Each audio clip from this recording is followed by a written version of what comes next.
Les habla el Conejo Taco del 17 de octubre. Sé que no he subido video recientemente sobre este tema, pero es porque había publicado un video sobre el último capítulo de la novela. Pensé que solo duraría 8 minutos, pero terminó durando casi el triple.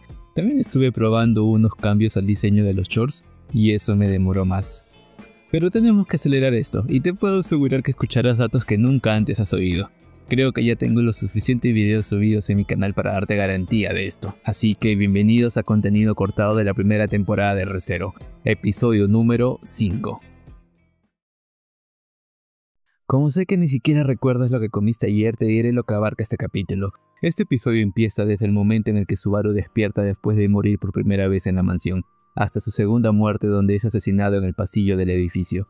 La primera secuencia de Subaru corriendo hasta su charla con Beatriz fue casi bien adaptada en su totalidad. Dejaron una que otra cosa de lado, como Subaru recordando a sus padres, pero como dije anteriormente, como sus padres no salen en la primera temporada, simplemente omitieron toda mención de ellos. Aunque un detalle interesante que solo podemos inferir, mas no apreciar, es una de las razones por las cuales Subaru sale corriendo de las hermanas. Se dice cómo es que aunque si bien ya había experimentado esta sensación de ser olvidado por Emily y Fel, en ese momento no le importaba tanto porque no las conocía. Pero Ren y Ran son diferentes. Son personas con las que convivió unos días antes de que olviden los recuerdos de él. Y es por eso que no puede clasificar la situación de la misma forma. Como se dio cuenta de que ellas detectaron lo confundido y aterrado que estaba por esto, las hermanas no sabían qué decir. Y él tampoco, hasta que llegó un punto donde ya no aguantó más el silencio y el ambiente, así que salió corriendo. La verdad, pensaba que ya conocía todo sobre el arco 2, pero releer esta parte de la historia hizo que me dé cuenta de que en realidad aún no conozco del todo las circunstancias del Subaru de esta parte. Luego llega donde ve a Ako y todo se adapta con normalidad. Ya saben, Subaru hablando con ella y comprobando que ella es la única que no lo ha olvidado porque su punto de guardado es justo después de su primer encuentro con la bibliotecaria en la madrugada. La verdad, el anime hizo algo que me sorprendió de buena forma. Algunas de las cosas que omitieron en el episodio 4 las añadieron acá. Por ejemplo, la subtrama de Ren queriendo matar a Subaru, pero camuflando sus intenciones diciendo que en realidad solo le molestaba su cabello. Yo anteriormente lo mencioné como contenido cortado, pero acá en el anime decidieron meterlo recién en el segundo bucle del protagonista. Creo que tengo una explicación para esto. Verán, deben recordar que en el segundo bucle el protagonista se puso como objetivo rehacer todas las cosas que hizo en el primer bucle, para así de esa forma conseguir el mismo resultado anterior. Pero al intentar replicar todo se dio cuenta de que no podía hacerlo. Por alguna razón las cosas no transcurrían de la misma manera. No es que los sucesos cambien radicalmente, pero hubieron variables inesperadas que terminaron haciendo que Subaru se sienta abrumado por no replicar las circunstancias exactas del primer bucle. El anime hace uso de estas sutiles diferencias para agregar en este bucle una subtrama que en realidad sí pasó, solo que fuera de escena. Hablo de la subtrama de Ren queriendo cortarle el cabello al protagonista. Claro, ahora las circunstancias son distintas, pero la situación termina ocurriendo. Sinceramente me sorprendió esto, ya que ya había dado por eliminada esa parte. Pero parece que el anime esperó el segundo bucle para añadirlo bajo el pretexto de que es una variable que no se mostró.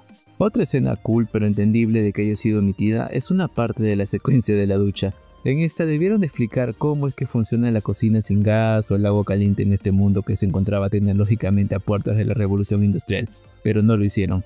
En la novela hay una breve clase dada por Roswell quien dice que los baños de agua caliente y las ollas tienen una piedra de fuego que reacciona al maná de los seres vivos y de esa forma desempeñan funciones modernas a pesar de vivir en una época antigua. También se expande un poco en los elementos mágicos del mundo y la actitud de Subaru con esta.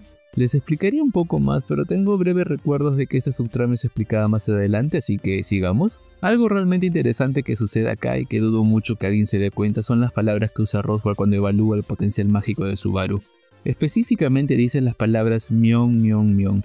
Verán, este es un secreto que se reveló hace 4 años con el Blu-ray de la segunda temporada. Este Blu-ray vino con una copia del Griff, versión novela ligera. Entre una de las tantas revelaciones de esa novela, el Subaru de esa versión pregunta a Chikna acerca de quién o qué es Mion Mion. Ella solo dice que si tuviera que ponerlo en términos simples, Mion Mion es su maestra. Pero no una maestra en el sentido que probablemente pienses, sino que es su maestra en el sentido de que ella era una maga que unificó las primeras teorías de la magia para todos. Por eso todos los magos posteriores a ella son, por así decirlo, sus alumnos, incluido Chikna. Lo más curioso es que el autor tiene planes con ella. Piensa incluirla en una eventual historia que sucederá 400 años antes del episodio 1.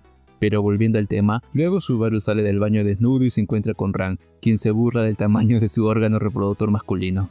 Aunque un agregado que lamentablemente se cortó fue la parte de la novela donde en ese mismo momento Ran recoge la ropa interior de Subaru y la bota al tacho de basura mientras aprecian las quejas del protagonista. Pero otra escena igual de interesante que la de Myeon Myeon es cuando Ran enseña a Subaru el lenguaje local.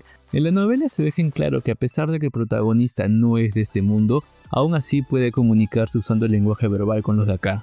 Pero confirma que, a pesar de esto, no puede entender la escritura local. Es por eso que se vuelve necesario darle clases cada noche a cargo de Ran. Pero algo curioso que pasará más adelante es que en una novela secundaria que ocurre solo días después de esta noche, se revela cómo es que Subaru y Ran hacen una apuesta. En esa apuesta Subaru escribe un texto en japonés para Ran, y sorprendentemente ella consigue traducir el texto al instante con las pautas de enseñanza de Subaru. Mientras que al mismo tiempo piensa que siente que ha visto aquellos caracteres del lenguaje de Subaru en algún lugar, es decir, siente que ha visto esas letras japonesas en otro lado, aunque no recuerda dónde. Curiosamente Ran no sería la única en señalar esto. En el futuro, en otra novela, Garfield también lo hace, pero ya hablaré de eso en otro video. Total, luego terminaría su clase y con eso la jornada. Al día siguiente sería la noche donde Subaru sería atacado por algo que lo mata mientras duerme. No vemos nada de lo que pasa ese día, pero sí vemos que termina yendo junto a Ren al pueblo para comprar alimentos. La novela y el anime cubren la charla que ambos tuvieron de regreso, pero no lo cubren del todo. Aparte de la primera vez de Ren riendo genuinamente ante Subaru, hubo algo que hubiera sido un gran detalle si hubiera sido animado. Verán, en la novela llega un momento de esta caminata donde Ran se ofrece a curar las heridas de Subaru, pero este se niega porque dice que prefiere atesorarlas como recuerdo de su esfuerzo el día de hoy. Aunque internamente se decía para sí mismo que estaba agradecido con el mordisco del perro porque eso le serviría como punto de referencia al día siguiente. Piensa que si despierta y aún veía esa cicatriz, significaba que había sobrevivido a la noche. Estaba tan determinado con esto que decía que si no hubiera sido mordido por el perro, seguramente hubiera terminado cortándose por su cuenta para tener algo de referencia. Esta es una muestra de cómo es que su mente ya empezaba a mostrar signos de deterioro, porque no creo que sea sano bajo ningún concepto el autolesionarse por algo así. Sí iba a profundizar en el asunto, pero como Subaru se distrajo con la sonrisa de Ren, bueno, se tuvo que cambiar el tema. Finalmente, en su sesión de estudio con Emilia, Subaru logra convencerla de tener una cita con él, aunque se entera de algo inesperado que el anime no puso. Se enteró de que Ren y Ran descubrieron que él, a propósito, no estaba dando todo de sí en sus actividades como mayordomo. Esto es importante porque el que las hermanas se hayan dado cuenta de esto significaba que estaban alertas de él y de su esfuerzo por ocultar ciertas cosas a los demás. Esto reforzaba la posible creencia de que Subaru era un espía con malas intenciones en la mansión. Obviamente sabemos que Subaru no es uno, y tampoco es que Subaru haya querido relajarse del trabajo, sino que como el protagonista estaba tratando de emular el primer bucle, pues intentó repetir el esfuerzo que empleó la primera vez, pero para eso tuvo que fingir que no sabía cosas que ya se le había explicado, y esto fue detectado por las hermanas. En fin, luego Subaru horas después empezaría a sentirse mal y encontraría su fin en el pasillo. Sinceramente creo que lo más interesante de estos cambios ya lo comenté, así que vayamos con los tweets del autor. Otro video, otra ocasión donde tengo que stalkear al autor y ver los tweets que subió hace 9 años para el disfrute de ustedes. Primero, el autor reveló algo que yo ya sospechaba pero recién confirmé. Cuando Subaru se despide de Beatriz al despertar tras su muerte, este no regresa al pasillo de su habitación, sino que es enviado justo a donde Emilia. Más adelante sabremos que es Betty quien decide dónde es que Subaru aparece, pero como para este momento no tenemos este contexto, pues es un detalle que es fácil pasar por alto en tu primera vez. El detalle de la amabilidad de Betty. Segundo, aparentemente la escena del baño era muy esperada por los fans de esta época. Era tan esperada que cuando revisaba los tweets de ese día vi varios tweets haciendo relación a eso. En fin, no estuve en el 2016, así que no sabría decir la razón exacta de esta popularidad. Tercero, si siguen mis videos sabrás que he comentado que el autor no suele pensar mucho en el vestuario de los personajes. De hecho, creo recordar que hasta él mismo una vez admitió que había olvidado qué vestuario llevaban sus creaciones en algún punto de la historia. Si ese recuerdo es verdad, esto explicaría este tweet donde el autor confiesa que se arrepiente de no haber descrito más prendas de ropa para las demás mujeres de la mansión. Cuarto, supongo que ya debes saber del fanatismo de Tapei por Emilia. Bueno, un tweet que escribió con mucho esmero era uno lavando la pijama de la protagonista. No me preguntes por qué subí esto acá, que yo tampoco lo sé. Quinto, como dije a lo largo de este video, el staff del anime a propósito omitió subtramas del episodio pasado porque esperaban adaptarla en este bucle. manteniendo como dije la idea de que todos los sucesos de la novela pasaron, solo que con ciertas variaciones y fuera de escena. Esta idea es sostenida por el autor diciendo que es un enfoque que se decidió adoptar al producir el anime. Sexto, el autor se imagina que cuando Emilia pronuncia la palabra date en inglés, lo pronunciaría de una forma distinta a lo convencional. De nuevo, no me pregunten por qué añadí esto, pero vayamos con la sección final. Como siempre, vayan a ver el breakdown de este episodio, es uno buenísimo y si bien no es fiel a la novela, se toma la libertad de añadir cosas que no están en esta, y personalmente las considero canon. Nos da por ejemplo una pista de la edad real de Roswaal o cómo es que se dice que Subaru vino a bañarse a ese lugar porque pensó que Emilia había venido antes. No es que quisiera verla desnuda, pero quería bañarse con la misma agua que ella, aunque ahora que lo pienso no sé si esto suene mejor o peor. También se revela que Subaru y Roswaal tuvieron una charla de chicos. Una charla donde hablaban sobre la apariencia y la juventud.